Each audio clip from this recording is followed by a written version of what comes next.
Man, we've got the good fortune of getting to spend pretty much the entire evening here with Chris Stanley. You guys may know him as Cosplay Chris.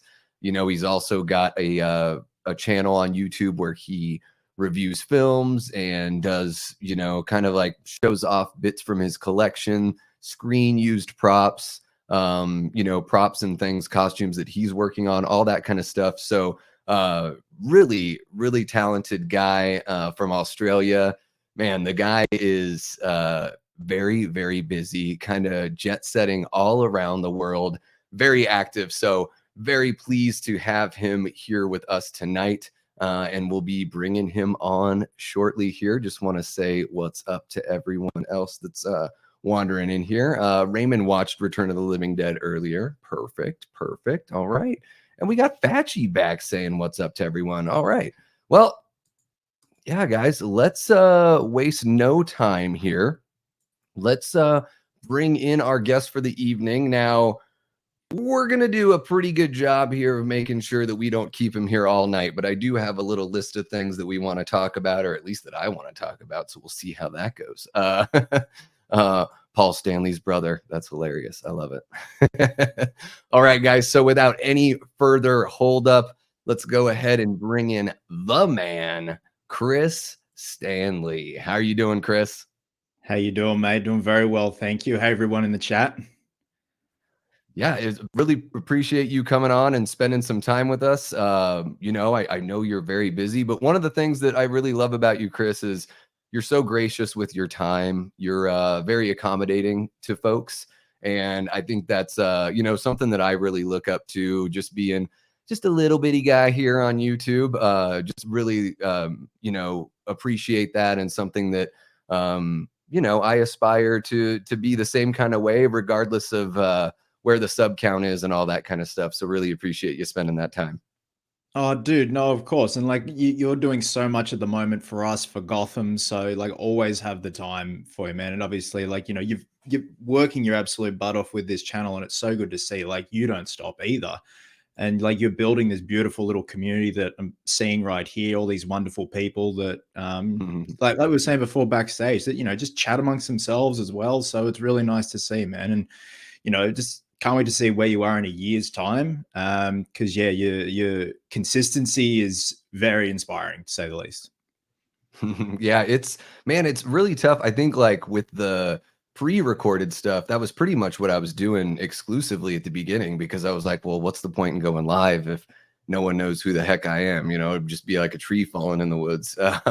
But you know, it's one of those things where it's like, all right, now that I'm in the live game, trying to find that time to do the pre-recorded stuff, because you know, I feel like, of course, the more you go on, the more comfortable you get and all that kind of fun stuff. But I don't know if it's just me. I put so much pressure on myself when I do those pre-recorded bits. And what's that like? Have you gotten really comfortable with that process on the pre-recorded stuff, or do you find yourself kind of, do you ever swear at yourself messing up a take or anything like that? Mate, it's funny. I'm the other way around compared to you. So you're used to going live. When I go live, I like get the shakes. I get that Mm. nervous. So Mhm. like this morning, I recorded my review for Maxine, and obviously I do a lot of jump cuts because I flub a lot. It's one of those things where my brain can't keep up with the words I'm trying to say, and I get very frazzled sometimes. Even like Cody Leach like gets frazzled. Like he admits that. He's like, man, like thank God for jump Mhm. cuts, stuff like that. I think also when the movie reviews as well, I have to jot down a lot of notes because again, I wouldn't guess you can say excited, but you want to just blurt everything out. And then you're like, Mhm. you know, go through your notes, go through your dot points, touch on each point. And then you're like, okay, because there have been so many times back in the day on the main channel when I do movie reviews on there before I started the second channel where I wouldn't write notes or script out certain things that I would forget. And then I'd be Mhm. editing and I'm like, damn, I missed this. I missed that. I got to go back, do ADR because that's a really good point. So yeah, I've definitely like got a little routine now for the pre-recorded stuff. So I'm like so used to just jumping on here, doing, you know, verbal diarrhea and then editing it and making it all nice and tight.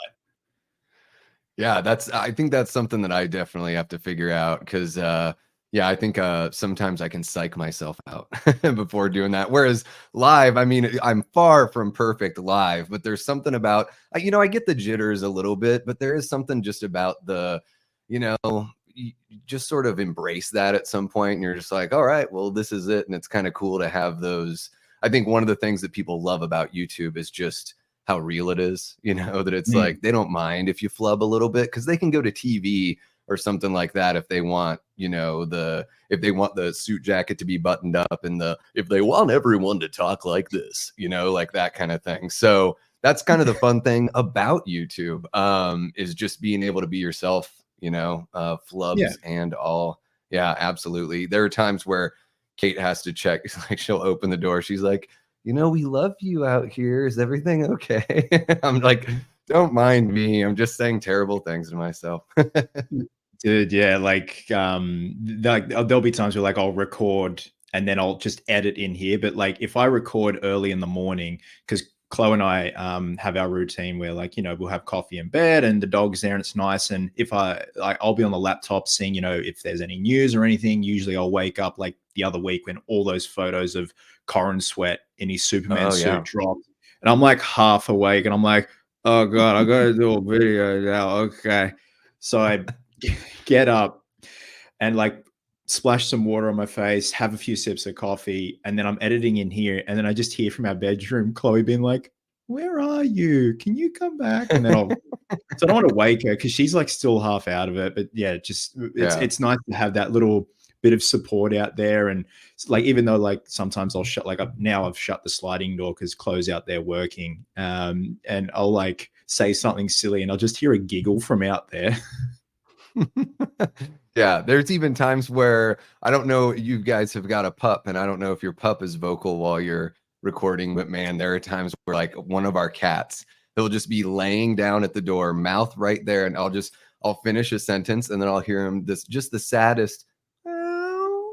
He's like, "Why did you leave me?" Like cats are so dramatic. It's like the world is burning if you're not with them, and then you pick them up and they act like they're in prison. It's just 100%, man. funny I've had stuff. to like it'll just be Gus and I home sometimes. So we have an English Cocker Spaniel named Angus, and now and then he'll do the digger dig where he's digging on the carpet where they before they sit down, where they go in a circle and he digger digs, and now and then I'll have to stop and be like, "Oi, can you stop, please, Yeah. sir?" And then he'll just look at me and be like, "Don't don't tell me what to do," and then he'll just lay down. But no, he's not much of a barker now. He's 4.5. Like back Mhm. in the day when he was younger, when he was a pup, and I'd try and record. Yeah, there are times where he just look at me because he wasn't used to me when I first moved in. Because Chloe got him as Yeah. a puppy.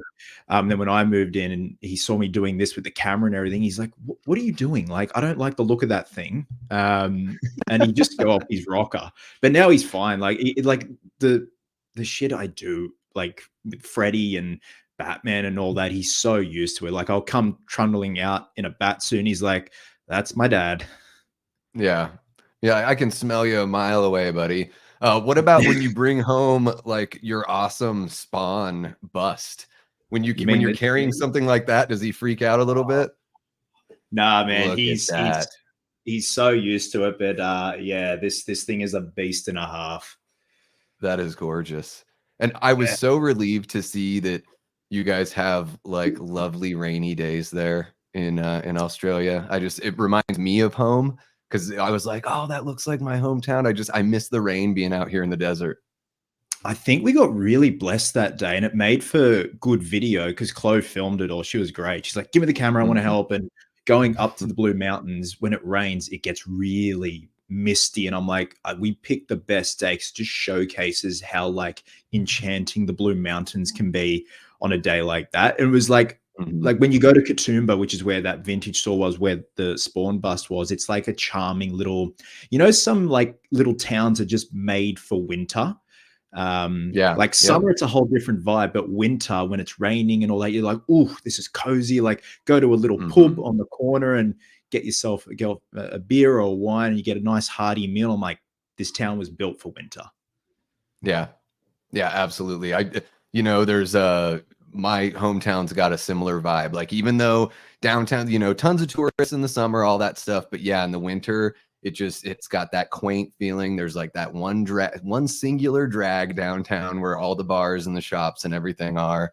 And there's even, you know, when I was living, Kate and I were up in Portland, Oregon, and there's a spot in the state just north Washington. There's a spot called Leavenworth, and it looks like this old, it looks like some sort of Swiss village, like the way that they've set up all the buildings and everything. So it's wild when people show pictures from there, and it's just a couple hours or whatever from where they live, but it looks like they're all the way in Europe. You know, it's wild. I love that. I love that feel. And we do have that in Arizona. Like there are places, you know, drive for a couple hours north and you can be in a nice quiet little spot. It's great. Yeah. So that's that spawn bit you've got there. You're quite the collector. You've got not only, I mean, that's a recent one, and then also the Mohawk that's there behind you, right? That's pretty recent. Yeah. Is that the one that you'd worked on? Yeah, so that's the bootleg model kit. So the real one, like the real model kits, they're from a Japanese company that were built in 1990. They go for like 2.5, 3 grand. But this is a bootleg one, and I got it for a couple of $100. And like it's pretty much the same, but like there are a few dodgy bits that you got to reheat and like reshape him. But like, man, I was so happy with how he turned out. And then with Spawn, you know, I didn't intend to give them an offer, and like I definitely couldn't afford it at the moment, but it was one of those things where I'm like, I had to, like, I'd kick myself if I went back up there in a few months' time and it was gone. And I just had to have it, man. It was just one of those things where like, I will try and find another way to save back up some money, but I have to have it. Yeah, because also it's just like it's an investment piece too. I definitely don't think they knew what they had.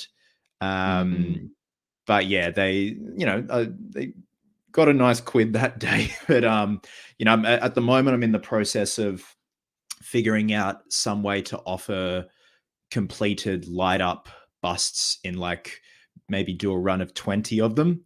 Which would be nice. Yeah. So a few people have reached out since I like hinted at that in the video, and they're like, if you do it, put me down. But I'd want to keep it just limited and special. And because like coming by something like this is so hard, because usually the pieces you see out there are like Michael Jai White's burn prosthetics, and you can't exactly like mold them because you'd ruin the foam. Whereas this is fiberglass, it's robust, and you could make a mold of it and then make nice light up busts, sign them, do a run of 20, and then that way some people can, you know, get a bit of that. And you know, like Sean Clark and stuff are doing the same at the moment with he got a lot of Freddy vs. Jason molds from the Bill Tesarakis estate sale. So like, you know, Robert Englund's Freddy prosthetics, Jason stuff.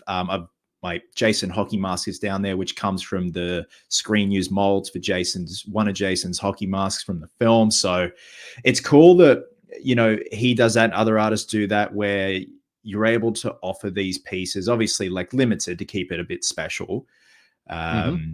So yeah, I'm just trying to work out the nuts and bolts of that at the moment with making a mold and like how much resin and like what would I charge and stuff like that. It's a big piece, man, because like Michael Jai White, he's a big dude. So. Yeah, it looks massive. Yeah, and you had worked with him in Outlaw Johnny Black, right? Was that pre-pandemic, but it didn't come out until after? Is that what that? Yeah, it was pre-pandemic, 2019, end of 2019. Flew over there November, December. And yeah, I worked there for 2 days, and like he was just awesome, like very, very chill, but also very like focused and full of knowledge, like wealth of knowledge in front and behind the camera. You know, some people just think of him as the martial arts guy in Spawn, but like the technical side of filmmaking, he was all over it, even though he didn't direct it. A gentleman by the name of Keith, I forget his surname, directed it, but Michael was pretty much directing, and like he's in costume with his big, you know, beautiful handlebar mustache behind the camera, and then looking at the technical aspects. Yeah, he was just great, man. But yeah, it didn't come out for a few years because of funding and all that, because it was independently made with Gigantic Studios, his production company. Yeah, it's interesting. Like, have you noticed that with like maybe it's the discipline that comes from like the martial arts training, or if it's just some people like in the creative business, it just seems like they can soak up that knowledge as they go through like the early part of their career. And then by the time that they're more established, they've just sort of got, he knows how to make a movie, what makes it all work. And even though, yeah, like you said, he's not, directing the movie per se, he's, able to fill those roles. Is that something like, is that something you've noticed kind of in your own journey, going from, building costumes, doing cosplay, and now moving over to like, writing and acting and producing and everything like that with the folks over at Lux Media? Yeah, for sure, man. Like it's definitely one of those things where you take one thing that you're disciplined about and apply it to something else. So, whether it be my health and fitness and stuff like that, but then also like when you're building a prop, like at the moment, like today, I'm painting the cowl for Gotham Noir and trying to get urethane to look like leather and read like leather Mm-hmm. on camera is so hard. Mm-hmm. Like 5 minutes before I jumped on, Chloe and I were out there in the living room looking at it with a pass that I've done on it at the moment. And I'm like, I'm loving where this is, but I don't know where to take this next in terms of like shading and stuff like that. But like, I'm really happy with it. I'm hopefully going to have it done by the end of today. But yeah, there is that discipline of like knowing when to walk away from a piece for a bit, have a break, have a breather, come back with a fresh set of eyes. Mm-hmm. Like yesterday, because I cast up a separate cow, which was my paint test. So you essentially just throw paint at it, see what sticks, see what works. And then we've got the hero one, which I haven't touched until today. So I was just like, experimenting with like dry brushes and washes and stuff like that to get the leather grain and stuff like that to give the illusion of like dried, cracked leather. And like it was Mm-hmm. just doing my head in. And I'm like, I got to walk away for a bit. And that's when went and saw Maxine last night, which was good. And also I wanted to review it. And now I've Mm-hmm. like got a method down pat. So I reckon 2 more hours work and it's all done. And I'm filming the whole process. And then hopefully have the full video up Saturday morning. So tomorrow, put it all on, get some moody shots and send them to Daniela and Sarah. And then, yeah, like that's pretty much it for the cowl. And then Cameron Dossier, who's based in Melbourne, the state below us, is you've seen building that beautiful looking suit. Mm-hmm. And then we've got the very talented Sunny, who's built Sarah's cat suit. Sarah's cowl Yeah. is getting printed at the moment, so that should be here shortly. So yeah, it's all happening, man. Yeah, the man, both suits look incredible. I was kind of blown away because I haven't really been, privy to too much. So it's been kind of nice to privy to the story and all that kind of stuff. But as far as seeing everything, like it is really cool to just kind of see it unveiled in real time that way. Yeah, I love the texture on the suit, like the straps on the side. It does have this really cool, practical, like old-timey look.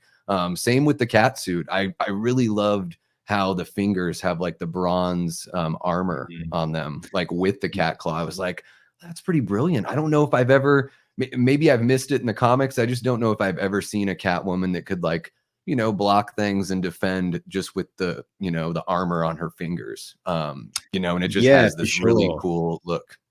Yeah, like yeah, and that was a discussion Sunny had with Sarah and Daniello, and I like that plating. It's very like steampunk, medieval, almost like It's almost like the copper from the Freddy glove that you picked up out there in New York. yeah, that's it. That's it. A few people are. Someone asked if the bat suit's going to have nipples. We're going to have big brass nipples on there, so Yeah. Em still has to add them. But so those Yeah. straps you were mentioning on the sides, do they look familiar to you at all?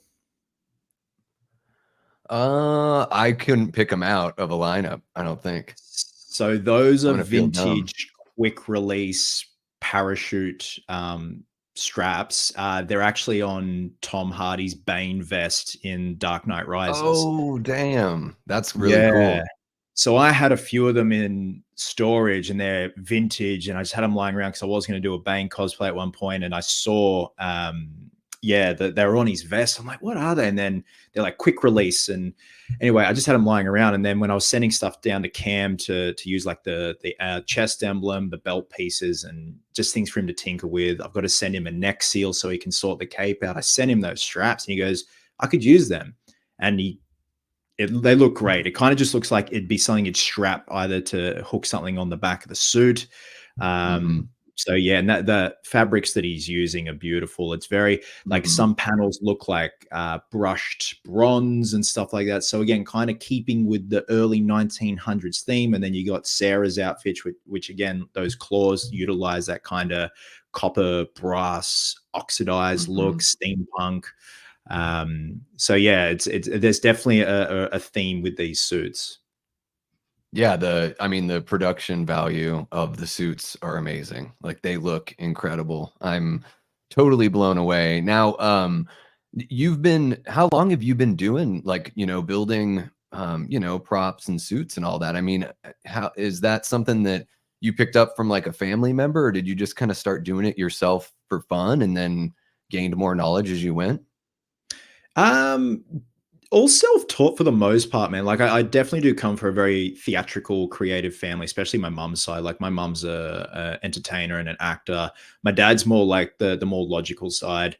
But one of dad's got four sisters, and one of his sisters is a famous artist here in Australia. She's based up in Brisbane, so she does 2D paintings, but she makes them almost look three-dimensional. So very, very talented. I like to think that's where I get like that part from, but it was all Yeah. self-taught, man. Then like I started when I was like 12 or 13 building the Freddy gloves, and then throughout high school I started, tinkering with clay, just pushing clay around, making Freddy busts, then learning to do the old school plaster molds with the latex monster masks, stuff like that. Mhm. And then got into like, silicon, resin, and stuff like that. And then 2013, 2014, that's when I started the whole cosplay thing and like kit bashing motorcycle armor pieces together. And then eventually, going more custom. And then, by 2016, that's when I really got into the world of like 3D printing and utilizing that as a Mhm. tool for armor and like the whole mixed media approach to cosplay and costuming.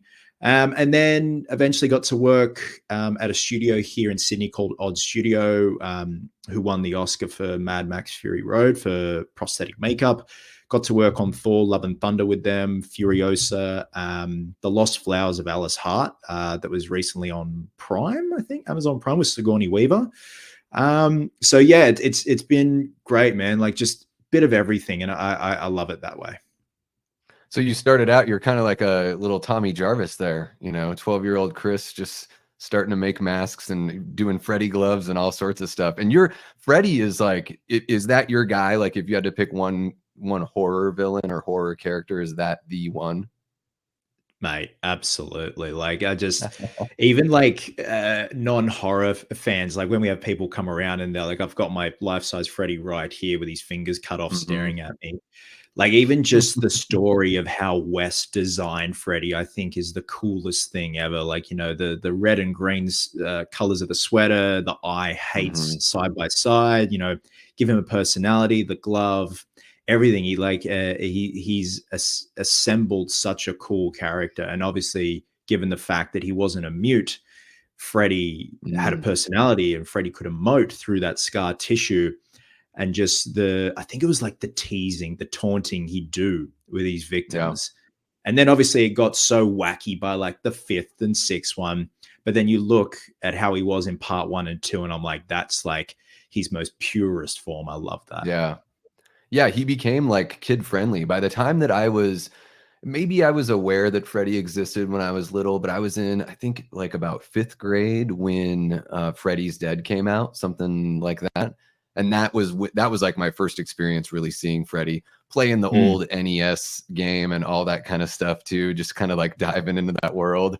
It is nice, though. I mean, he has always had that sense of humor. They just kinda stretched it a little bit.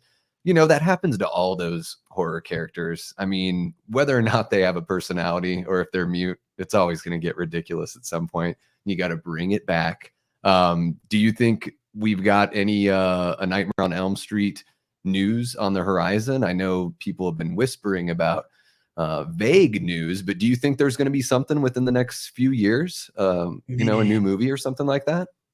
I keep hearing murmurs too, and I hear murmurs from very reliable sources. And like a week or so ago, and Frank and Darren over at Slaughtered Lamb were talking about it. The whole thing with Lee Cronin, where Hmm. he recently wrote a new script and he scribbled it out, and I think it was like Blumhouse commented, stuff of nightmares, match made in hell, and everyone's like, it's Elm Street. I'm like, Yeah. I don't think they'd keep that quiet. I've pretty much Hmm. that would be a massive announcement. Like Lee Cronin, Hmm. who directed Evil Dead Rise, like I think that'd be great. I'd love to see the Duffer Brothers tackle Elm Street and go Oh, back to okay. the Yeah. 80s, because the Hmm. boys know how to do period pieces really well. Like even like Maxine last night. I love the set design of that. I love the production design, Yeah. especially because I love anything in the 80s, and this takes place in 1985. And mate, it would just look beautiful, sounded beautiful, like the attention to detail. So I'd love to see Hmm. something possibly back in the 80s when it comes to Freddy. I put a video up a few years ago pitching my direct sequel, and with this day and age, there are just so many direct sequels, legacy Yeah. sequels, all that jazz. I'd love to see a direct sequel to the first one. Get Heather back. Imagine if they got Johnny Depp back. That'd be just Yeah. I think it would be it'd be amazing. so bombastic. Yeah, I think at this point, like the chances are pretty good that he would actually, that he could return. As far as like how he feels about the establishment Hollywood, I could see him working with a smaller company. I know that Blumhouse isn't like tiny or anything, but I just mean like I could see him working with somebody like that to either, yeah, I mean, I guess if they go that, if they stick with the meta approach, he'd be playing himself, so you wouldn't have to retcon anything from the first film, but yeah, I mean, those first couple of Nightmare on Elm Streets are so good. Like to me, that's sort of like, now that I'm older, I'm like, that's the Freddy that I love the most because I do like the jokey side.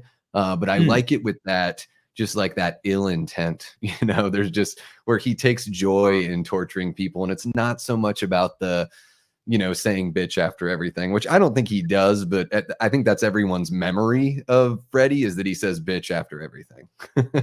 Yeah, pretty much, man. Again, like you go back to yeah, 1 and 2, and he's just so mean. And like the Hmm. makeup, even though the makeup is vastly different from part 1 to part 2, it still accentuates what Robert's capable of with his facial mannerisms, especially Hmm. part 2. There's that shot at the pool party when Lisa's dad comes out with the gun, and like Dave McRae's like repeated this at nauseum, and he's so spot on. Like that shot of Freddy in front of the barbecue with the flames, and he's clenching his teeth so hard, and those glaring red eyes when the father fires a shot at him and misses. And I'm like, that is Fred Krueger. That is like horrific. Yeah. That looks like the devil. Yeah. And then by the time you get to the sixth one, Freddy's driving a bus. So Exactly. Yeah, he's yeah. he's the Wicked Witch of the West, and he's playing Nintendo and talking about the Power Glove and all that kind of fun stuff. Yeah, and it's funny too because they tried to replace him in part two. Did they even film anything with a different actor? And just at that point, is that how they realized like, no, this isn't going to work? No way. Yes. So Bob Shea didn't want to pay Robert because Robert's agent was getting a quote unquote wise and being like, well, this is quite lucrative. My client needs a lot Hmm. more money. And Bob Shea's like, nah, screw it. Let's just start it with an extra, with a double. So literally started filming like the shower sequence with Coach Schneider. They had a double there with the stunt mask on. And there's a photo of the double and Robert. So I don't know what the deal was there, but apparently that's what they Hmm. started on. And he's like lumbering around, and Robert has such distinct movements as Freddy. Yeah. Like with the glove on, he, puts one shoulder down. He kind of moves like Jimmy Cagney and then Nosferatu. And this guy Yeah. is just like, I've got no idea what I'm doing. And that's when they realize it's not just a guy in a rubber mask. This is a Yeah. guy It's a that's character. breathing life into this character. Yeah. Yeah, because he's got that kind of like Bob Fosse thing. I've always heard him, he sort of talks about like he would look at like dancers and look at like the way that dancers would move and the way that they would pose, like asymmetrical poses and all that stuff. So yeah, it is like this next level thing. But I guess at like can't blame them in 1985 with everything they had seen with slashers at that point, where they're just like, oh, whatever, we don't need to. On the one hand, Robert's agent's like, you're going to pay the guy because these things make money. We've seen what they've done. And then the producers are probably like, well, no, because they get a different guy to play Jason every single time. I mean, it's easier with Jason and Michael. Like they just got to throw a Oh, yeah. mask on, like stunt performer. But yeah, with Mhm. Robert, again, like that's why I love Freddy, the personality, and Mhm. even just the again the mannerisms. It's so iconic. You can look at a silhouette of Freddy and you're like, that's Robert. Or Yep. if it's someone else, you'd be like, that's not Robert, because just the posture. Mhm. Yeah, and that's, I think, why a lot of fans have a tough time, mentally processing the idea of moving on and having somebody else play Freddy. But I mean, it's got to happen at some point, unless he sells his likeness rights away to the AI machines Oh or the no, studios yeah. for them to use it for that. Like that's the only way that I see anyone getting Robert to truly be, Freddy again. But yeah, it'll be interesting to see. I thought the thing with Lee Cronin, I was like, there was a part of me that was like, should I do a video on that? And I was like, I just don't think it's anything. I think when they say like ancient evil and the thing of nightmares, I think they're talking about like a folklore character that's maybe hundreds of years old.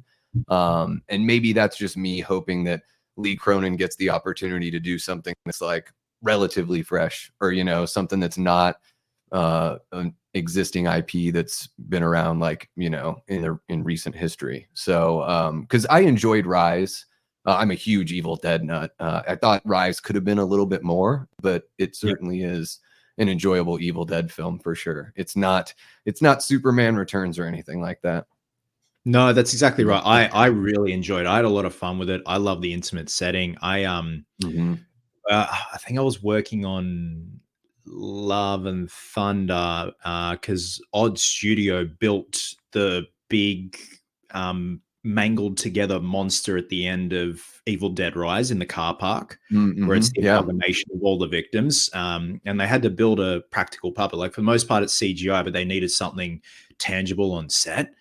And they'd already filmed it. They filmed in New Zealand. They'd wrapped, but they brought the mold back, the silicon and fiberglass mold, and it was in storage. And I had to go find something. And I've never seen an intricate mold like this before. It looked like a Van Gogh painting.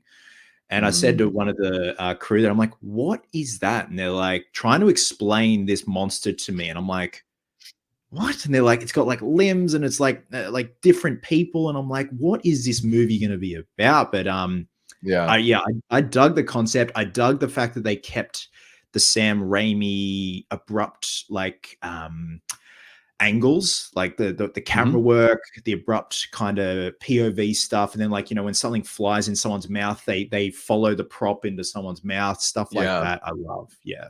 Yeah, they've got that Evil Dead 2 homage there with the eyeball. I think that's just one of the unique things about Evil Dead. Not only do I think there's not a weak entry in the series, but it's really cool that those three producers have produced everything.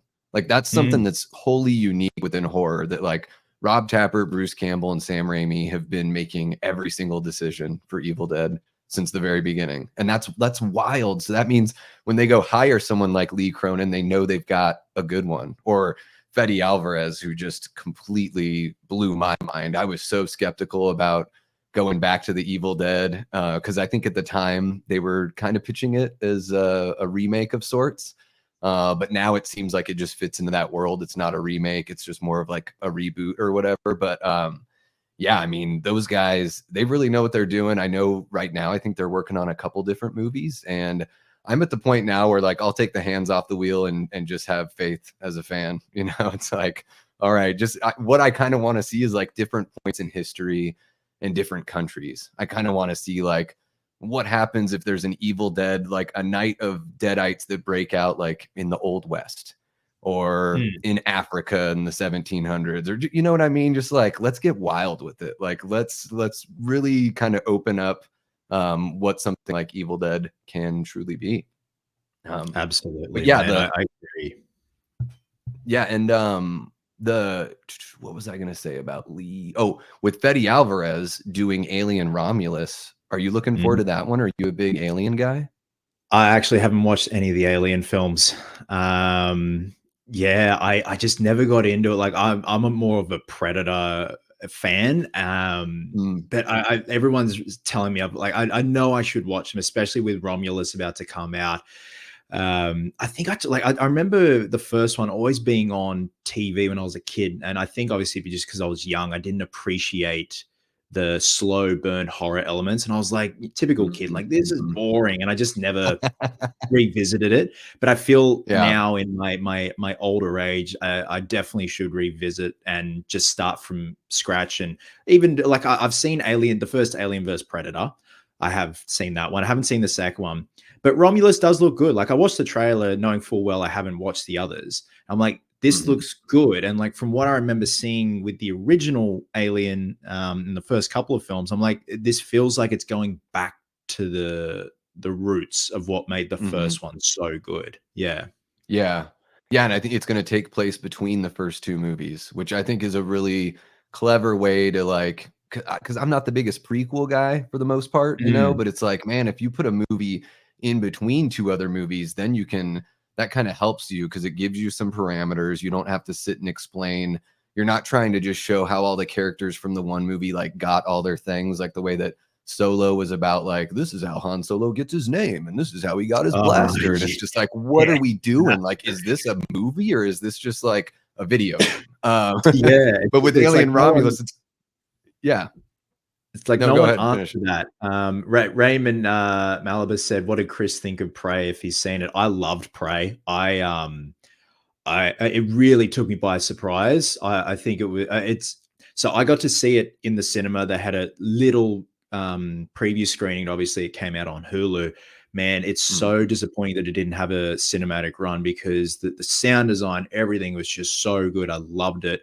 I would now love to see the Predator in feudal Japan, like going up mm. against samurais. I think that there's something Yeah, so samurai about the Predator. I think it's because of the armor and everything. I'm like, that would yeah. be badass. Like, but yeah, I loved Prey. I thought it was really well done and not a nice little return to form. Given how simple the storyline was, I thought it was great. Yeah, I think with Predator, I mean, even with Aliens, it's like, keep it simple. Mm, Like, these are very like, you don't have to get crazy with it. I think your idea of putting it in feudal Japan's awesome. I think that would be, like, a formidable opponent, so you figure the Predators would want to go there to have to prove themselves, right?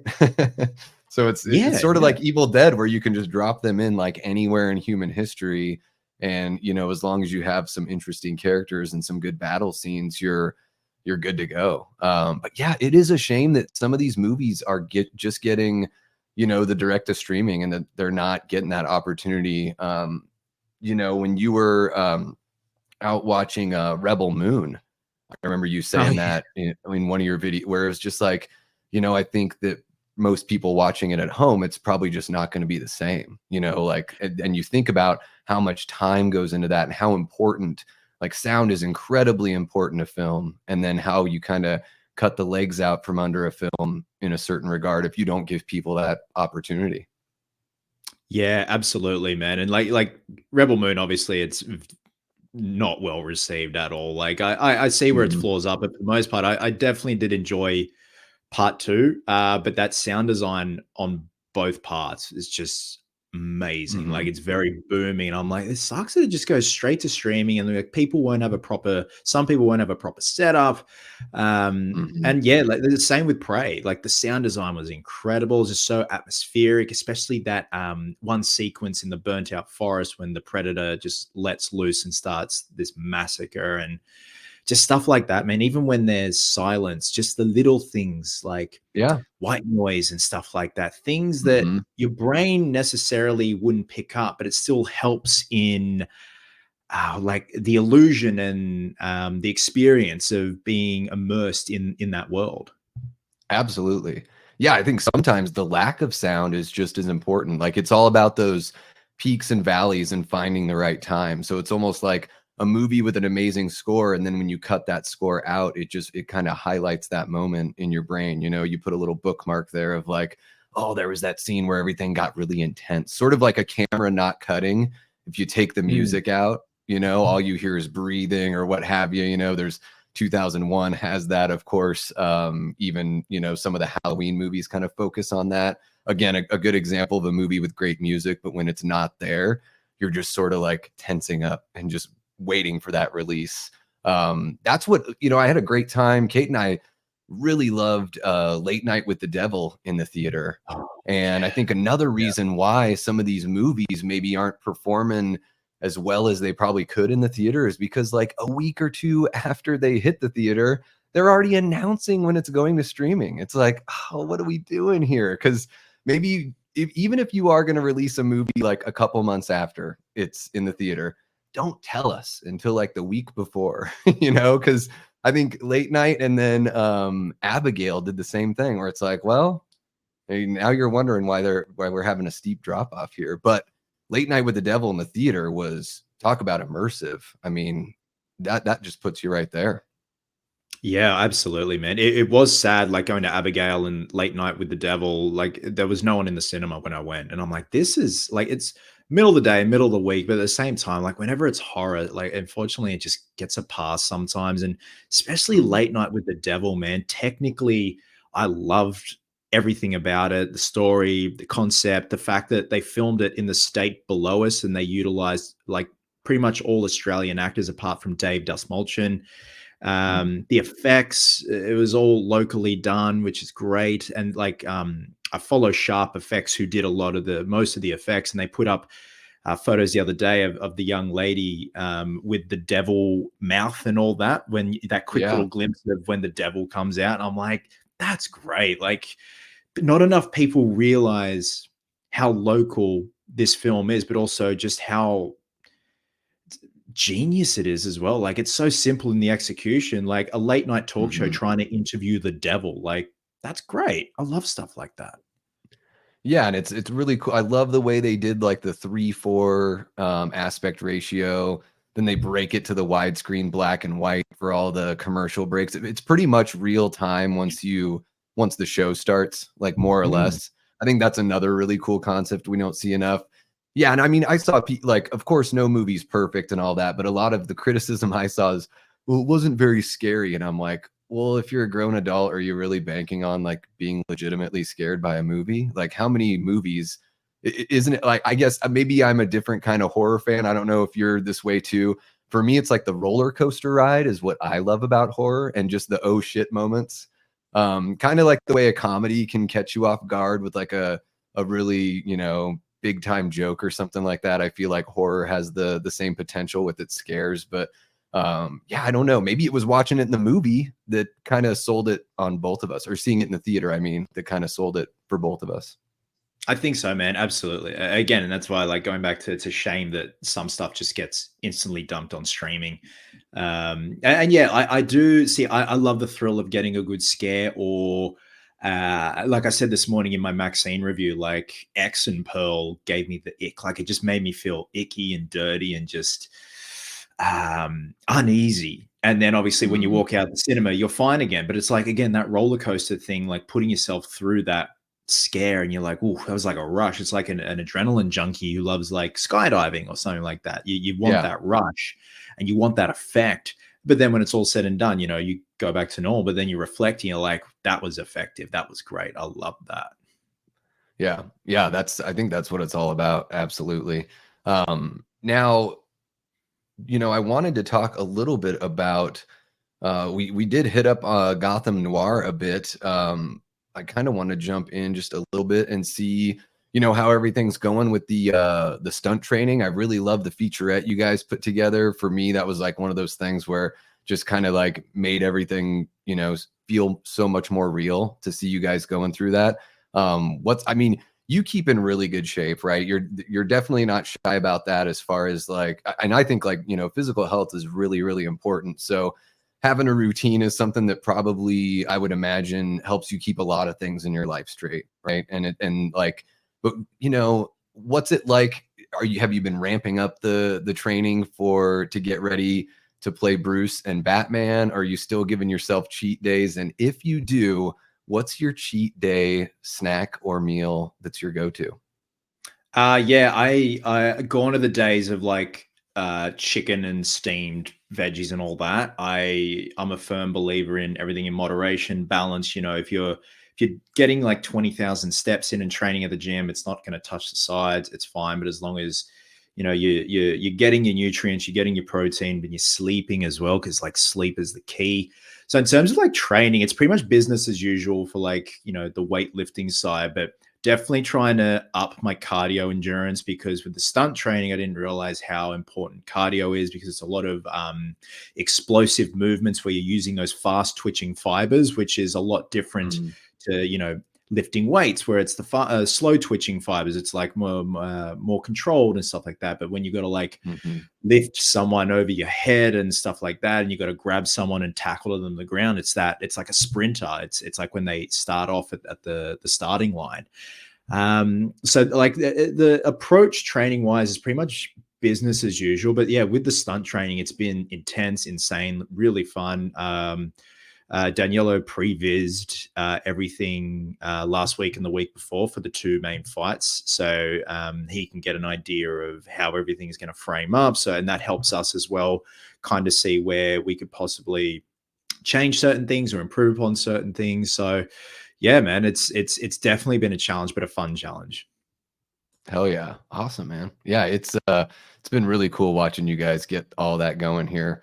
Now Coy, Mr. Happy Sanjo here, wants to know what your favorite Batman comic book story is and your favorite Batman film. Oh, happy. I'm gonna go for comic story for Earth One. I love the Earth One storyline. Favorite Batman movie? It's gonna have to be The Dark Knight, like Dark Knight. But favorite Batman is Affleck. Unfortunately, Affleck wasn't really in a top tier standard film. Like again, it's a Yeah. crime we didn't see his solo outing as Batman. I Hmm. think it could have been Yeah. very good.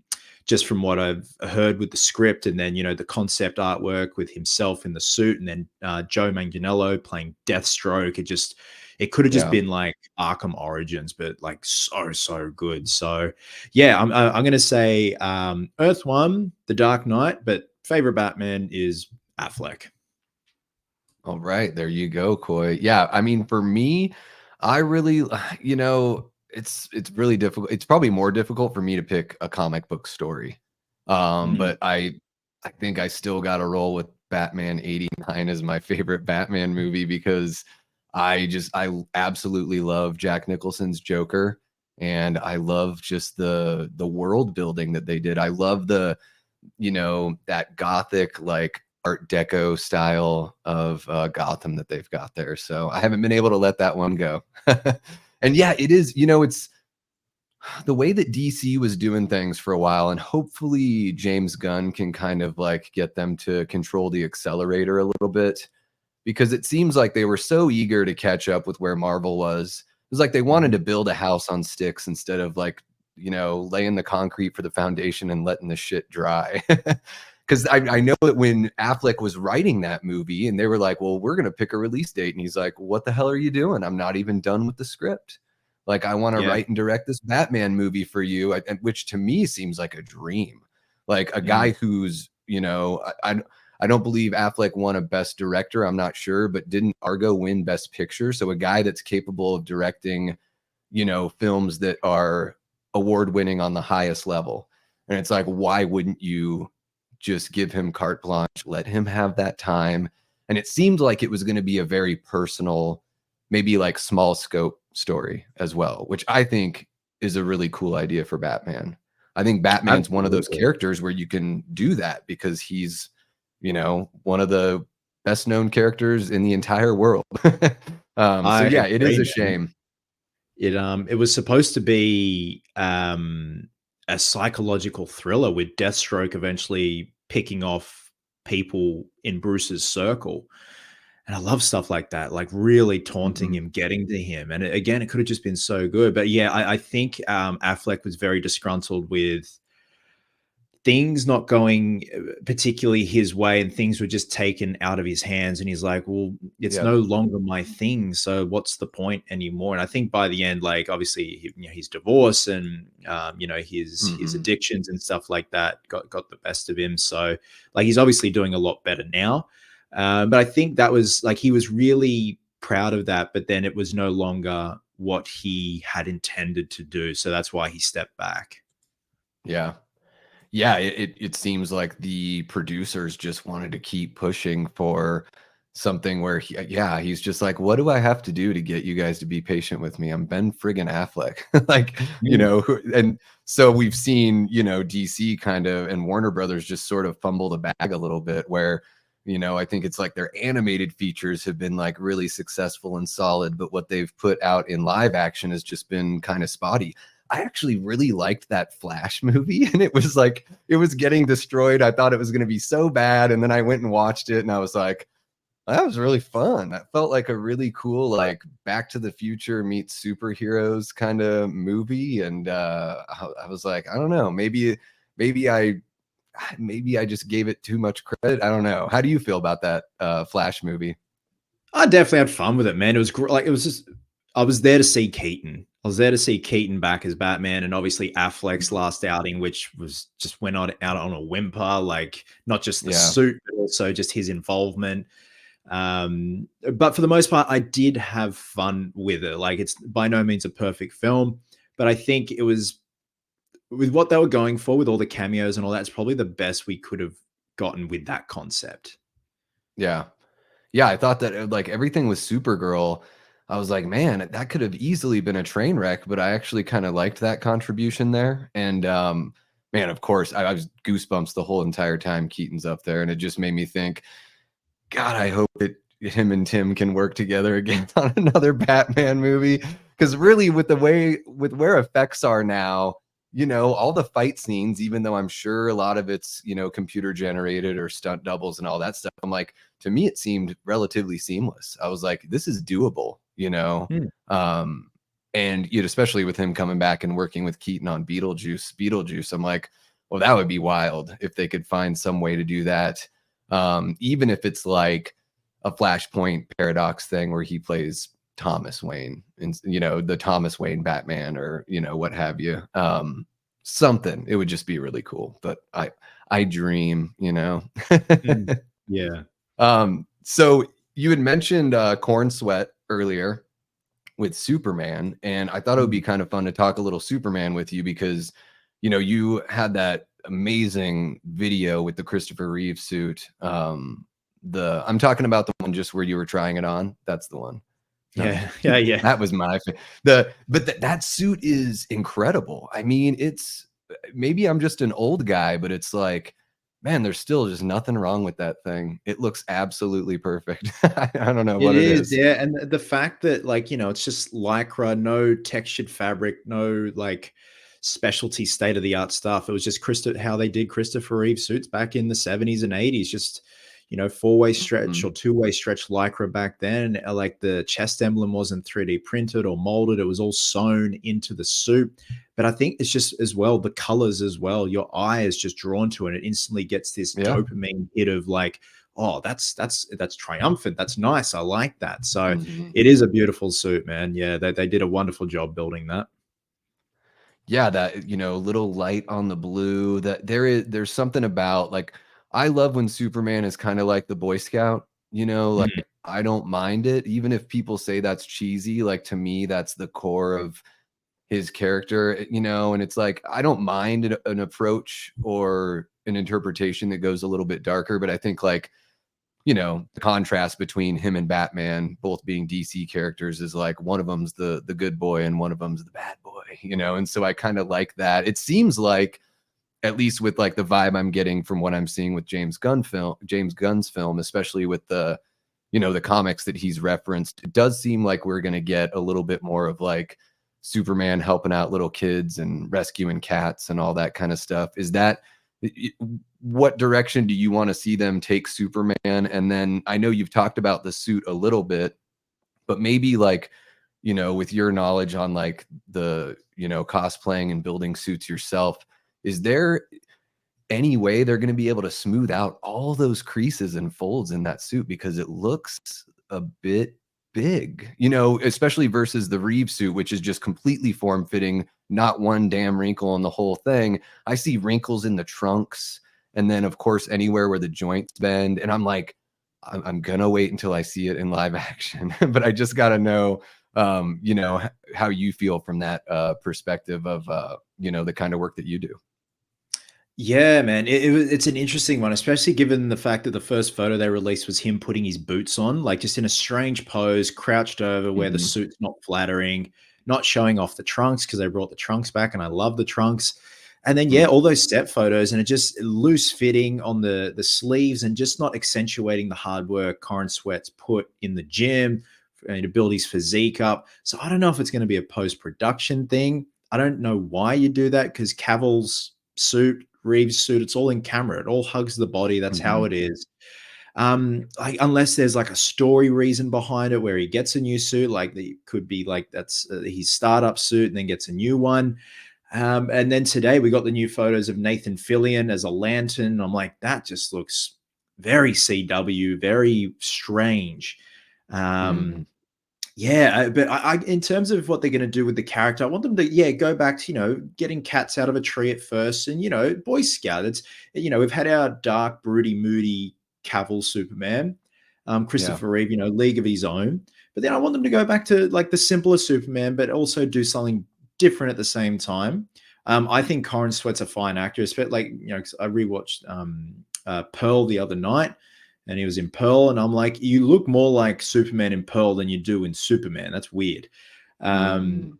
and I think he's a fine actor. He'll be great. Like it's one of those things. No matter who gets cast as what, there's always going to be those people that are just from day one they're not Sure. on board. But I think he'll do a great job, man. I just wish they had accentuated his physique a bit more, but they may in post production. And that first trailer comes out, you're like, okay, that's fine, that's better. Yeah, that's what I'm looking forward to because I've seen all the pictures too, and I'm like, gosh, I love like the concept of the design. I just don't know if I love the material. It seems a little bulky and a little more like what somebody would wear if they're actually all the outfits kind of look like what you'd wear if you were riding a motorcycle. Mm. Just like protective gear if you ended up rolling around on a freeway at 80 miles an hour or something like that. But yeah, I think like he's got the look. He kind of looks like Cavill a little bit. So I think that's an interesting thing about Superman is that, there is a certain kind of look that you're going for. That's what makes it so fascinating that they were like that close to having Nicolas Cage in there because that's like the most un-Superman looking dude ever. Just as far like even Brandon Routh, because he's supposed to be the same one as Christopher Reeve. He's got that look. But I felt like, Cavill and Corn Sweat have got that classic, Superman look. They do, man. That's it. At the end of the day, as long as he does the character justice, which I know he will, and just as long as there's a good story there, I'm happy. But at the same time, the suit can be distracting. But again, you just got to wait and see. Yeah. Yeah, and I trust James Gunn. It's like if there's one person that can write that ship over there at DC, I think it's him. I mean, what a story that guy's got, like writing Tromeo and Juliet and stuff like that. And then I think the first movie I saw that he wrote was Dawn of the Dead. He'd written Mhm. that remake, which is fantastic. I really like that Slither movie he did way back when as well. And he's just been, it's really cool to see somebody come from trauma and just climb that ladder, Mm. and all based on merit. I don't feel like anything's really been gifted to the guy. I think it's all been opportunities and he's taken advantage because man, Guardians of the Galaxy, like that was kind of a gamble for Marvel to do that for a group of characters that didn't have any widespread popularity, and then he found a way to make it like the most Star Wars movie since Return of the Jedi. I agree, 100%, man. And Frank Riker, this guy There he looks is, familiar. Frank the um, Tank. Frank the Tank Riker hanging out with a Kathleen Kinmont cutout, no doubt, right behind him. He wants to know who had the best Joker outfit. A few people said Leto. Ooh. Oh man, I'm gonna have to go with Ledger. Really? Yeah. Taking the piss for sure. Yeah, Yeah. I'm gonna have to go with Ledger, man. I love how like faded everything is. I love that there's like remnants of his makeup on his jacket and everything. So yeah, like for the most part, it was Nicholson, and then Ledger came along. I'm like, oh, that's like gnarly, and like he hasn't washed that Yeah. in months. Yeah. Hmm. Yeah, because I feel like the Nicholson one was like, let's have the outfit from the 60s show, but let's Mm, have him be a bit darker. yeah. That's one thing that's interesting, like when Ledger came out with when they came out with like the first photo of him, I think it was just his face with the scars and everything, you know. That blew my mind. I saw that on like the Dark Horizons website, like way back when. And then when the movie came out, it seemed people almost kind of rewrote history a little bit with the 89 Batman. They're like, well, Nicholson's Joker was so comedic. And I'm like, when was the last time you watched that movie? You might want to go back and watch it again. Cause like, Yeah. I mean, maybe jokey to a degree, but I think like Nicholson's Joker is still completely like unpredictable and Mm, absolutely insane. Like, it's to me, like, just he's willing to kill whoever in front of whoever. He gasses the entire city of Gotham after dropping money on him. But man, when it comes to Joker, it's kind of like I'll take all the Joker you got. I love seeing the different interpretations. Like I love what Ledger did with the role. Um, Not so much with where they took it with Leto. It was mm, really odd to put the Joker in a movie where if you take him out, it doesn't matter. It's like, why would yeah. you, if you're going to use a character like Joker, why would you use it in that way? How do you feel about that first Suicide Squad movie?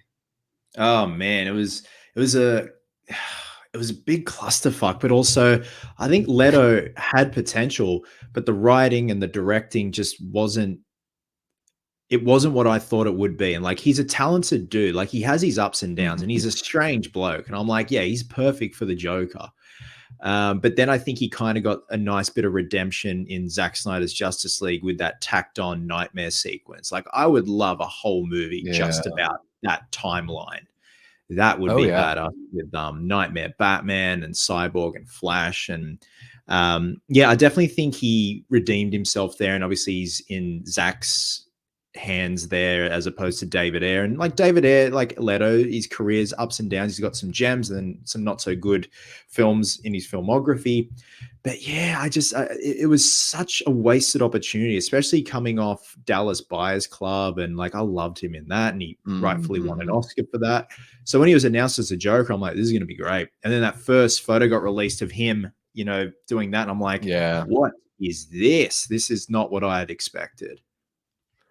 Yeah, it seemed like they were kind of focusing on the flash there a little bit instead of the substance. Mm, But yeah, I don't know. I don't think we talked about this when we did our interview back at the beginning of the year, or I don't even know if we talked about it like offline after that. But in my head canon, so there's a couple things in that dream sequence, that tacked on dream sequence. So I think that Joker is not the Joker from the Suicide Squad. I think that they just brought in Leto to play Jason Todd's Joker because he's got the yellow gloves.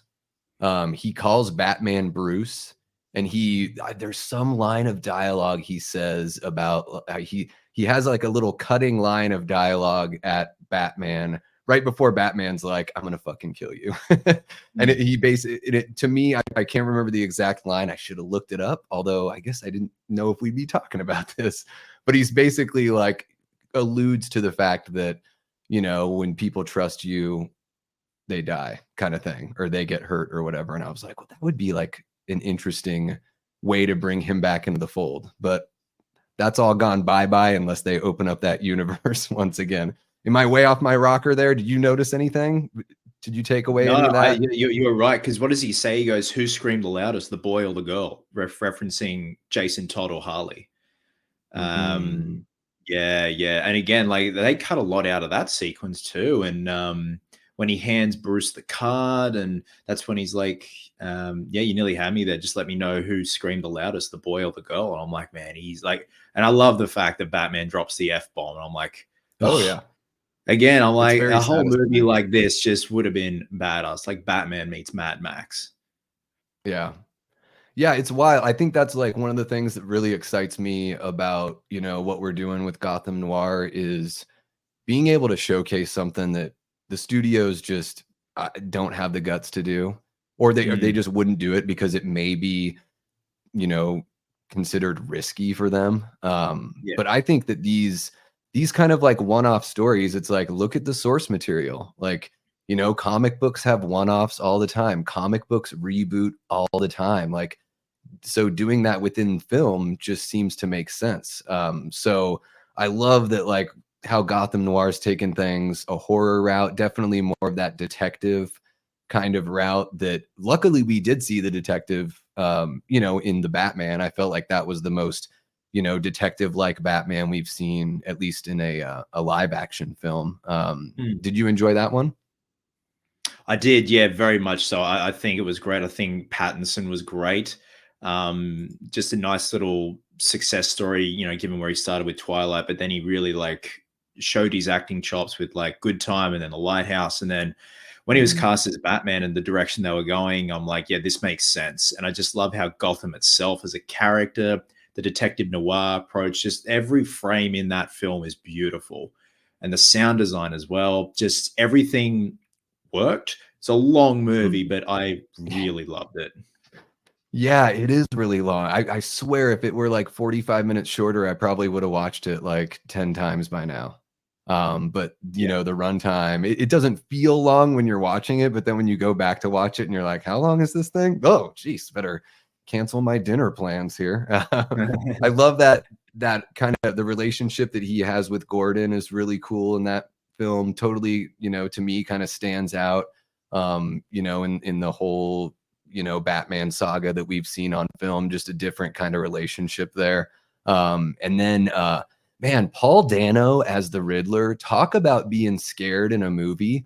That the fact that he like never blinked in the mask, and he like glasses over the mask, but he's like giving you the Michael Myers Mm, eyes the whole time. I don't know what it was. He creeped the living shit out of me in that movie. man, yeah, he like because I remember seeing him in Prisoners with Hugh Jackman and Jake Gyllenhaal, and like, my God, talk about an underrated movie. But then him as the Oh yeah. Riddler, especially that opening sequence with the mayor when he's hiding where the curtains are, and that Mhm. scream he lets out when he lays into the mayor. I was like, that is Mhm. horrifying, man. And like, obviously, they're borrowing elements from Seven. Um, Mhm. stuff like that. And yeah, he was great. Like, but he's such an underrated actor. Like he is, but then he isn't at the same time. But man, he just always delivers such a good performance.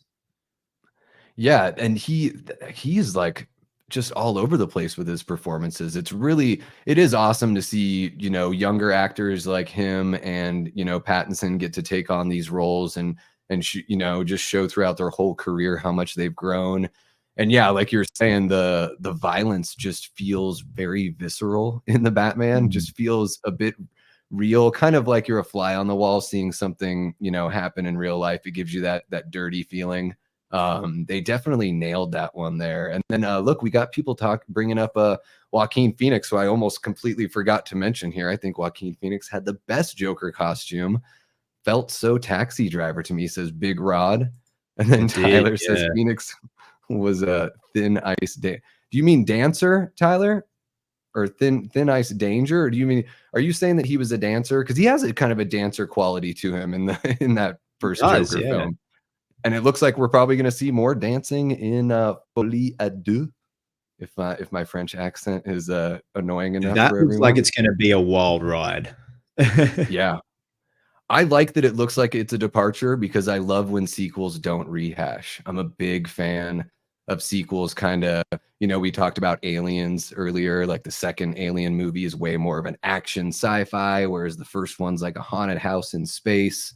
Mm. Evil Dead 2 takes it a bit more comedic. I just, even Texas Chainsaw Massacre 2, which I'm not the biggest fan of per se. I like that it isn't just trying to copy, the one that came right before it. So, yeah, I think this one should be pretty interesting. This might be one of the biggest chances they've taken as far as, it looks like a lot of the film is going to be kind of like in the minds of Harley and Joker. Yeah, I agree, man. Yeah, look, and yeah, I was very confused when I saw the first trailer, but then I'm like, yeah, this is going to be something special and different.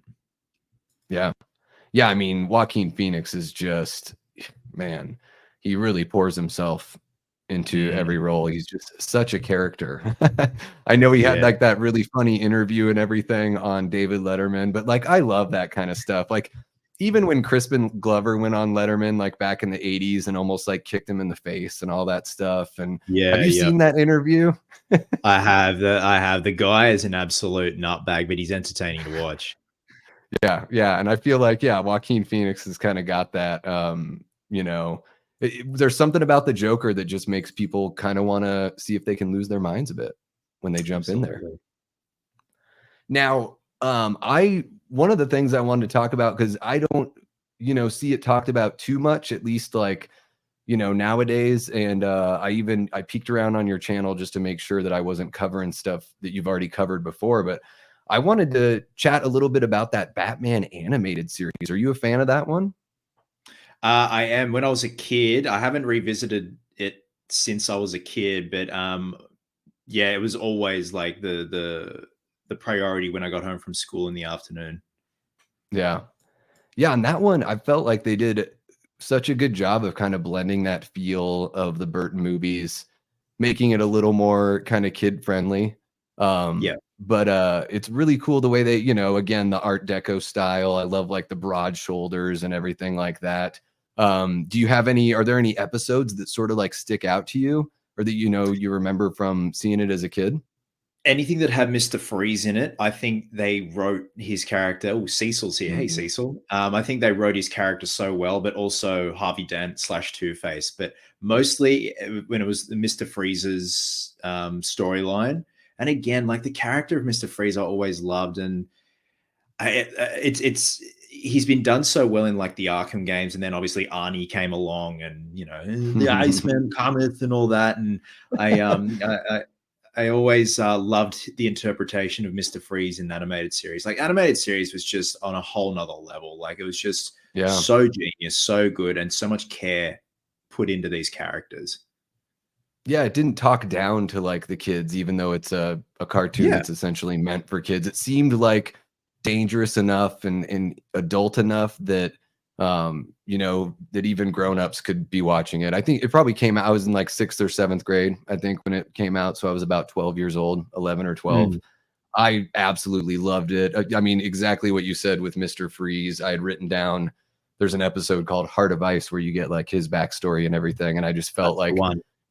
what a tragic villain. I love when you can relate with the villains. I think that's a really important thing that you should be able to do. Kind of see where they're coming from. They're not 100% evil. They're not like James Cameron villains. I've been, Mm. every time James Cameron writes a villain, it's like, this is the devil, basically. Even in Titanic, he makes Billy Zane just completely the worst person ever. And I love that they, when you create that kind of aura around a villain where you're like, well, I can totally see why this guy is that way. I love that about it. Did you ever see the Clayface episodes? I know they did like a two-parter Clayface. Do you remember that one at all? I remember them from when I was a kid, man, but they're like snippets. But I always remember Yeah. people raving about those ones. Like again, the villains were so well written. And Kate even said she loved Poison Ivy. Again, like yeah, Poison Ivy, Catwoman, everyone was Yeah. fleshed out in that show, like good or Mhm. bad. Yeah, and first appearance of Harley Quinn was in the animated show. She was created just for that show. Mhm. And then gosh, I'm forgetting the name now. There's like a female detective. She was, is it Montoya or something like that? She was created for the show as well. And I think they brought her character into the Christopher Nolan universe, if I remember correctly. I could be wrong though. Got a lot of Yep. stuff rattling around up here. I love the Clayface. I'm like, it would be so cool for them to bring Clayface to a film because it's this aging actor that, doesn't want to like lose his opportunities and, he gets mixed up in this, of course, there's this specialty makeup that can sort of remold his face and keep him youthful. And then he becomes literally consumed by it. It's just this really, I don't know, for whatever reason, I'm like, that could be such a cool little, dark story for them to tell in a Batman movie. get Josh Brolin in there. Why not? He's in You everything. know, Clayface is in the Batman Part 2, right? He the Batman Part 2? Yeah, the Clayface is Oh, coming up confirmed. in the new Pattinson one? I Yeah, had yeah. totally missed that. You're breaking news to me right now. Yeah, dude, this was like last year. Oh, Yeah, geez. it was announced that Clayface was gonna be in part 2. So there you go. Okay. All right. Yeah, I'm yeah. down for that. I've There nothing you go. against the Joker. I love the Joker, but it's like, man, it's like the way they were with Superman and Lex in those early movies where I'm like, can we just Superman has a whole bunch of great villains where we act like Lex is the only one. Yeah, exactly, man. Yeah, and that's the thing. Clayface hasn't been done properly. Like we've got so many Jokers. Let's do something fresh and exciting with Clayface. I think that'd be great. Yeah, absolutely. And it'll be cool to see them like work Clayface into that world that's a little more real to life. But I think it's an interesting thing to explore. And if there's Mm. one thing that stayed true about Hollywood, it's that they like making movies about themselves, or the industry and like all that. So I think it'd be kind of a cool window into that world as well, sort of exposing like just how ugly show business can be as you get older, or maybe it becomes more difficult to hold on to those roles and all that. And we've Yeah, got Cecil absolutely. chiming in. Basil Carlo was the best Clayface, and I adore those episodes. Yeah, so now Cecil is firmly in the chat. You never know if somebody pops in and pops out, and for all I know, he's not in the chat anymore. But he had mentioned, because he was on here just a couple weeks ago, that you guys have been having a little chit chat about maybe a little Superman something something something. Are you at liberty to? All I'll say is we have been talking not only about Superman, but also Dylan's New Nightmare 2, and that's all I will say Mm. before a blow dart gets thrown into my neck with the horror show channel logo on it. Yeah, that But would yeah, have to come a long way. yeah, Cecil's an ideas man. So he's again like you. He's got a lot of activity going on up in the old noggin. So Mm. it's yeah, like some really interesting conversations. Yeah, It is, you saying he's an idea man is wow. I mean, you can't be around the guy without him telling you a bunch of ideas he has, and they're all good. Like I'd yeah, be annoyed if they weren't all so good. It's like every time we just spent the whole weekend together at Days of the Dead out here in Phoenix, and it's prime time to just kind of shoot the shit about whatever ideas are floating around. So always really fun hanging out with him, and yeah, just hearing about everything he's got knocking around there. So yeah, oh yep, yep. always moving and shaking. Well, I was wanting to, I don't mean to keep you here all day, so we can wrap things up. But I did want to play. Are you familiar with the game Start Bench Cut? Have you ever done that No, you before? mentioned at the beginning of the video at the stream, and I got nervous because I don't know what it is. You're like, the fuck? Are you a sports guy? No, I'm not a sports guy. I'm nervous. So you're just in really good shape for vanity's sake. No, I'm just joking. I'm a severe nerve bag, so training helps. No, that's great. No, it's awesome. Like I said, I think, physical health is, I could stand to be in far better physical health. I think it's great for everything. Like, I think it brings discipline to every aspect of your life. I feel like a lot of times when I see people where I'm like, oh, that person has like 5 or 6 plates spinning and they all have it just sorted, and they're in great shape. I bet that has something to do with it, because energy levels probably higher. You're just like more determined. You don't give up as easily, all that kind of fun stuff. But Start Bench Cut is basically just the nice way of saying fuck, marry, kill. Um, Oh, okay. it makes me feel a little bit better about it. So it's not as objectifying, I guess, but it's basically the same kind of thing. So I just I'll list 3 things, and then you just have to say which one you'd start, which one you'd bench, and which one you would cut. Okay. And we've actually got, so Big Rod that's in the chat, Chris, Big Rod floated out a couple. Yep. Now in a certain way you kind of answered part of these, but I'm gonna still throw them at you here. So we're gonna go Start Bench Cut for live action Batman. Keaton, Bale, Affleck. start bench Oh, cut. oh. Yeah, they're not easy. So start means who you'd Start is keep. like number one. Yeah, because it's Number like a one. sports Okay. thing. So it's like, yeah, imagine you're putting together like a basketball team or whatever. What do you guys play out there in Australia? Soccer? What is it? Soccer, footy, like rugby league. Okay. So Okay. yeah, it's like the, I would start Affleck. Oh, I would bench Bale and cut Keaton. There, I said it. ooh. Yeah, all All this. right, Watch guys. all Well, the that's been laser fun. dots from snipers line me up. Yeah, no, you're cool. And then he's also submitted one for Joker. Yep. Nicholson, Joaquin Phoenix, Heath Ledger. Start Heath. I would. Oh, this is not going to go good. I would bench Joaquin and then cut Nicholson. Ooh. See, Why do you here's hate the Batman thing. 89, Chris? No, I'm just Here's the thing. They're all great. They're all great. yeah. Just what came Yeah. after them, I'm like, well, that caters more to me. But it's one of those Mhm. things where you're like, everyone's a winner. Everyone deserves a Yeah. participation ribbon.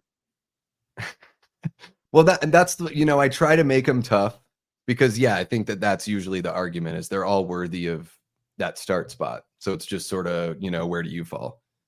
Hmm. And then I got one that I thought of here. So Freddy Krueger, Chucky the doll.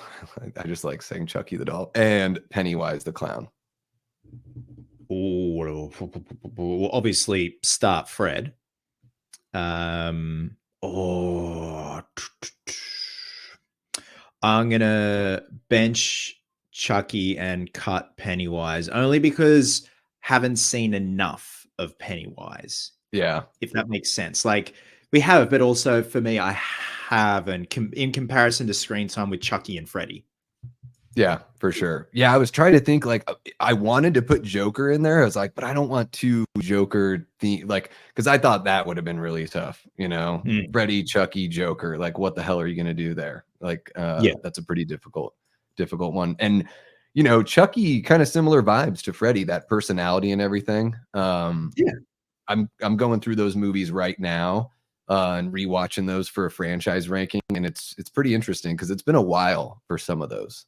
But I was Yeah, obsessed with again, Chucky as it's a kid. they're very up and down. Like, I want Mhm. to commit to doing the whole Hellraiser series, but man, it seems like a tough slog with some of them.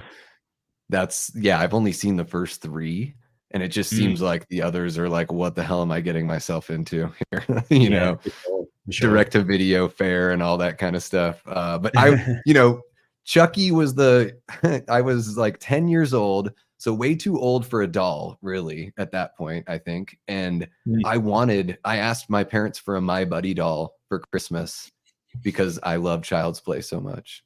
yeah, Like that's the kind of weird ass kid I was growing up. love it. I love it. You would have been my best friend in high school. Oh yeah, absolutely. I probably would have got on a good workout regimen if we were best friends back then. All right. Well, let's see. I kind of wanted to open it up here. If anyone has any questions for you or anything like that, guys in the chat, if you have any questions for Chris or anyone else, if you have a question for Cecil, if he's still firmly here. I love how he put firmly all in caps. Yeah, I Firmly. know. I get it. Firmly. Yeah. Now, Chris, do you guys have, you know, any traveling conventions that come out your way for horror stuff, or is it just like maybe you get like a big Comic-Con kind of thing out there or anything Our like two that? big ones are Supernova and Oz Comic Con. We've also got MetroCon that's in Melbourne, and they've got a mad lineup at the moment. They've got Brandon Routh coming, which is really cool. Our only horror con, which I was fortunate enough to be at, was called Shock Horror, and it was in 2012 here in Sydney. Robert Englund was here, Lisa Wilcox, Ken Sagos, John Jarrett from Wolf Creek. And it was a one and done. Like they never did it again. I don't know if it just Oh, didn't yeah. do well because it was so like horror's niche enough as it is, let alone in Mhm. Australia. It's really niche. And I think that's why I'm very fortunate with the second channel to have this niche little beautiful community, like whether it's horror or props or horror props, talking about Mhm. them. But yeah, like no horror cons, man. It's yeah, few and far between. But our main flagship ones are Supernova and Oz Comic Con. Like they're like you go to one, you're seeing them all. It's the same stuff most of the time, like booths and stuff like that. But I would love a Gotcha. decent horror con out here. I actually think, especially now that horror's a lot more, wouldn't say mainstream, but I think it would go off like a decent Mhm. setup, like a Horror Hound weekend or like a Monster Palooza out here, man. I went to Monster Palooza in 2017 in Pasadena. My eyes were on Oh, yeah. stalks because it's my type of stuff, like special Yeah. effects, but like monster stuff, and it was just so cool. And South Pass is crazy because it's like, man, you just taking a ride from a hotel or an Airbnb to where the con is at, you're gonna drive past all these places you've seen in so many damn movies. Like we were out there for H45 and our little Uber ride from our Airbnb to the South Pasadena convention, it had, the theater from the beginning of Scream 2, the diner where Sarah Connor works at in the first Terminator film. Just like Mm. it's a wild place that like it's like it's a dream factory. Like you go there and you just realize this is such a cool place because it looks like anywhere USA. It's been used in so many of these movies, and then yeah, you've got that con right there.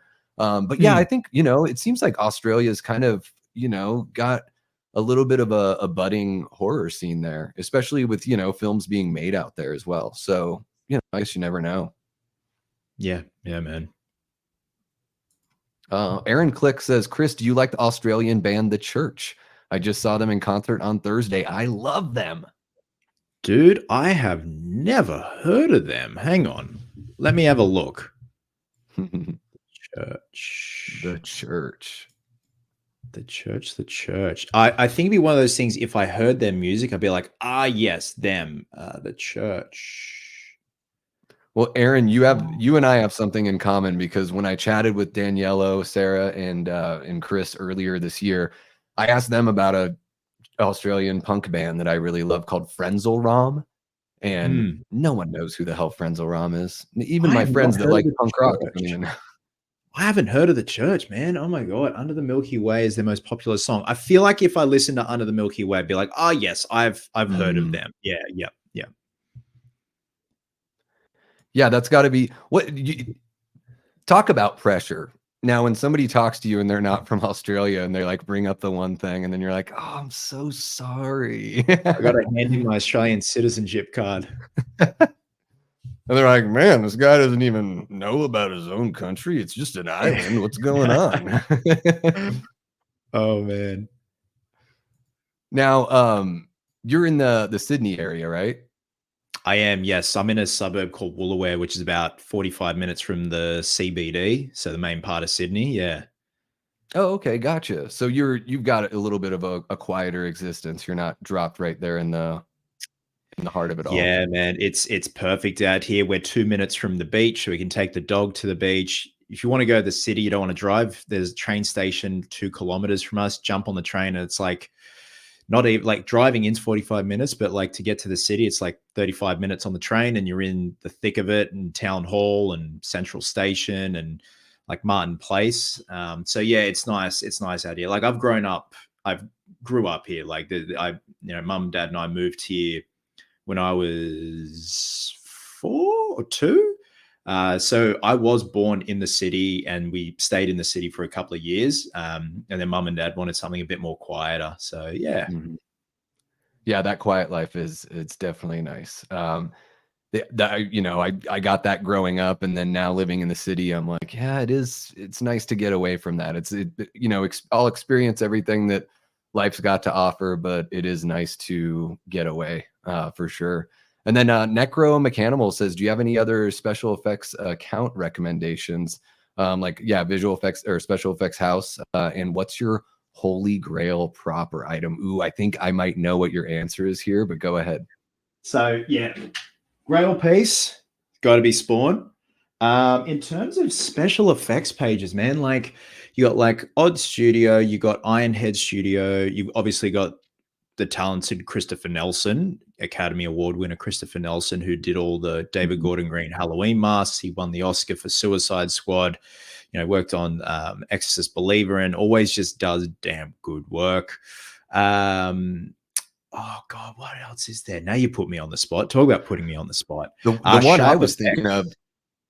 Sharp Effects, who Oh. did all the Late Night with the Devil effects, who are here in Australia. There's also the Makeup Effects group, who are here in Sydney. What else? What else? A lot of them are like independent artists. But then you've also got like Studio ADI, who did like the Alien and the Predator. Oh man, there's a lot. I don't know how to pronounce his name. I don't want to butcher his name. The Japanese gentleman who did like Gary Oldman's Churchill makeup, Jim Carrey's Grinch makeup, and he's like he is the epitome of an artist. Like, remember the film Bombshells with Margot Robbie, Nicole Kidman, and John Lithgow, and Lithgow's in that fat makeup, and it's just so incredible what they can do these days with like silicone and just creating something that looks so real. Oh my God, Mike, who did the penguin makeup for Colin Farrell in the Batman. That makeup's wild. Yeah, and then he went on to do Coming to America, and you know, recreating Rick Baker's makeup of Eddie Murphy, you know, in the barbershop and all that. Just so good, so good. And then I've heard you brought it up in a video of yours, the Billy Zane makeup for Marlon Brando. Oh my God, yeah, like so unbelievable. Christopher Nelson did that. Christopher Nelson did that. He messaged me when I put a photo of Billy on my story as in The Godfather, and he's like, "Yeah, I did that." I'm like, "Of course you did, you talented bastard." Yeah. I mean, they got the guy that was like one of their, you know, set designers in Halloween Kills dressed up as Donald Pleasance, and it looked exactly like him. Like you would think it was deep fake, you know, and it's just a guy. It's amazing. Kazu. Yep, that's the one, man. Thank you very much. Kazuhiro. All right. Yep. Yeah, very talented man. And then Aaron says, Davey and Chris, are you aware of / excited about the Crow fan film Days of Sodom? I was in talks to possibly be in it, and then nothing came of it. But yeah, it's looking good. They've got a nice little ensemble cast there. A friend of mine, Snarky J Cosplay, she's going to be in it, which is really cool. She's like blown up on YouTube, which is great. You know, she's worked hard for it, and yeah, it's looking really good actually. Like it looks worlds better than what the Skarsgård one looks like, but obviously I'll give that a chance. And we actually had Wet Paint Pictures they're making that film. They had jumped in the chat earlier, so I think it looks really good. I ended up backing it by purchasing a Blu-ray because you guys know how I feel about fan films. I mean, I felt this way just, you know, within the last handful of years of my life, that, you know, these fan films keep on raising the bar. They keep on, you know, doing things that the studios either aren't able to do or just not willing to do. So yeah, when I saw the trailer for it, I was like, all right, this looks pretty legit. And it had that mood. It captured that like 90s mood. You know, it did. Like they've really done their homework, and they're probably obviously looking at the Skarsgård one and being like, I'm glad like we're putting the work in, nutting out the finer details and really trying to recreate that gothic feel from 94 when the first one came out. Yeah. And using that Deftones track, it just kind of reminded me of just how awesome that soundtrack was, that I think just really like, you know, helped make The Crow feel a little like otherworldly and different at that time, you know, because that was an odd era for comic book movies, that mid 90s, you know, like effects really weren't where they were at. So you couldn't do a lot of, like, if you wanted to do Spider-Man, it just would have been very difficult, you know. So we got like Dolph Lundgren's Punisher kind of in that era. And, you know, of course, The Crow and the Schumacher Batman movies, which were very colorful, very colorful indeed. Oh, there we go. They're back. Lionsgate has been real great to us as well. We support them and hope nothing but the best.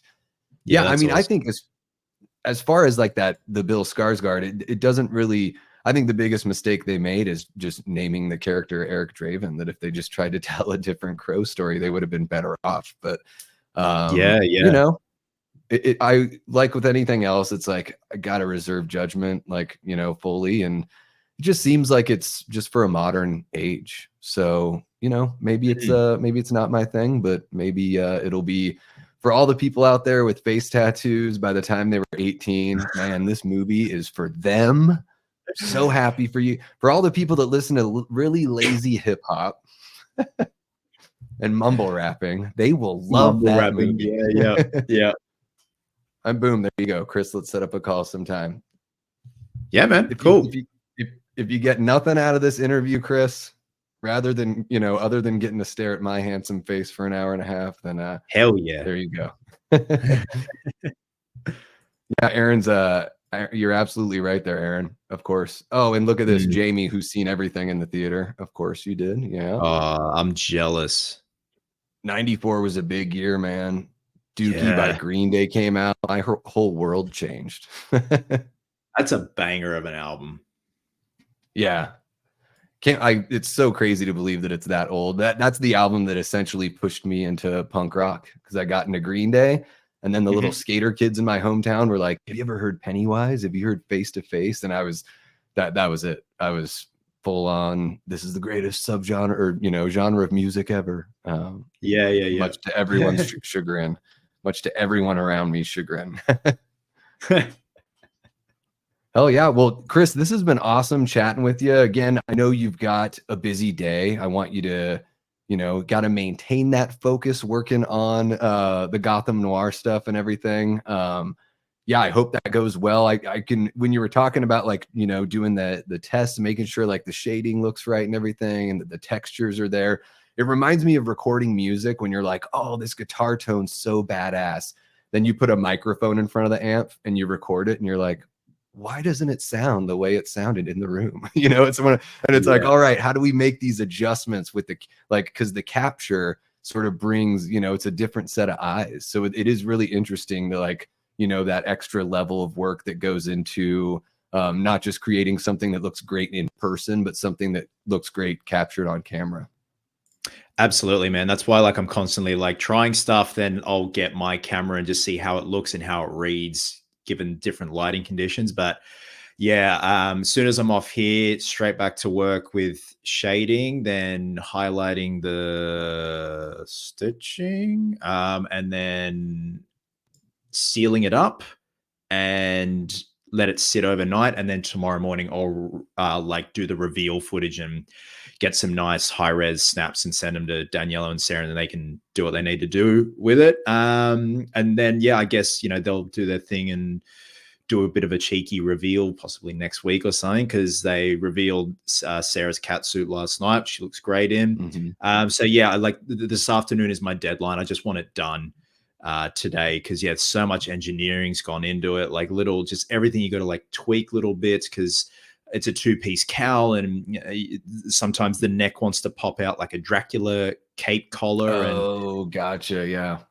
yeah, and it doesn't look very sexy when you're trying to be badass and this thing's like so yeah, and also just have the cowl tell a story. Even though this is like the first cab off the rank, there's probably going to be different iterations of the cowl throughout. Like it does take a beating. Mm-hmm. So yeah, I'm really keen to just finish it this afternoon because I'm really proud of it. So yeah, and also just do a movement test, proper movement test, probably this afternoon when it's given a bit of time to dry, and then really because everything I'm using, some of it's oil based, so you got to let it soak into the urethane and seal it up with a matte sealer. But yeah, getting urethane to read like old leather on camera, it's hard, but I'm glad I'm like learning this stuff, like a lot of trial and error. Yeah, that's awesome though. And one of the things that I really appreciate and love about artists is that when you can see them getting better and see them kind of like stretching what they do. So it's really cool that you're in a spot with working on, the Cal for Gotham Noir where it's like you're kind of having to learn a little something new, and you'll be able to take that to the next project, and the next thing you work on will be even better, and there will be a new challenge presented to you at that time. Exactly, my Now, friend. That's it. do you work in your guys' house or apartment or where you live, or do you have a shop that you go to for that?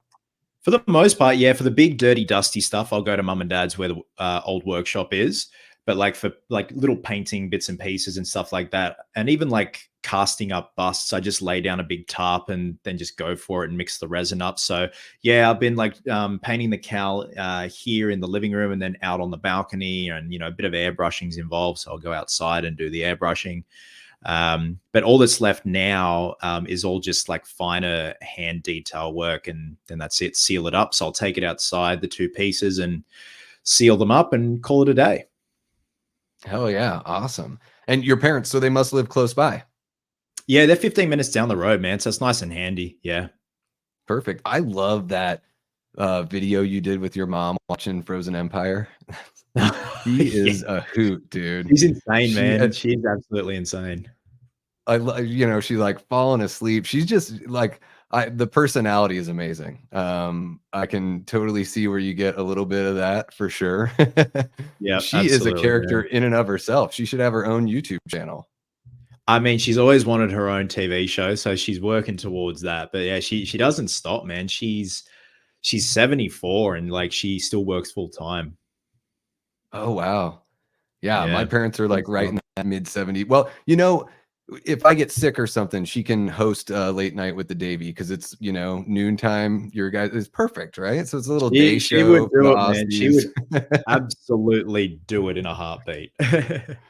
Hell yeah. Awesome. Well, thank you so much, man, for spending some time with us here today. Really appreciate it. Of course, as always, guys, you can check out Chris's YouTube channels and his Instagram in the links in the description below. But I'm pretty sure you guys already have a good idea of who Chris is and what he does for sure. So, and then, yeah, as far as Gotham Noir goes, we're, almost halfway there through the campaign, and there's a lot of work to be done. So please check out the link in the description below. You can go over to the Kickstarter.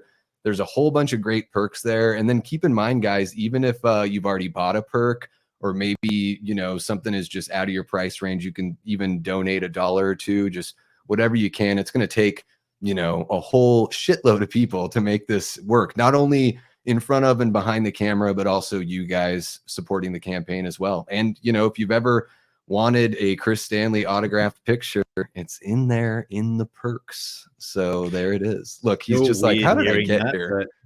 but still weird hearing that, but here we are. But yeah, every little bit counts. But yeah, man, thank you very much for having me, and thank you everyone in the chat. It's just been nice, just talking shop and just talking shit, but in the best way possible, man. Absolutely, man. Well, cheers. Have a great rest of your day. Hope it all goes well, and we will keep an eye out for that Cal reveal. Awesome, man. Thank you so much. I really appreciate it. You got it. Take care, Chris.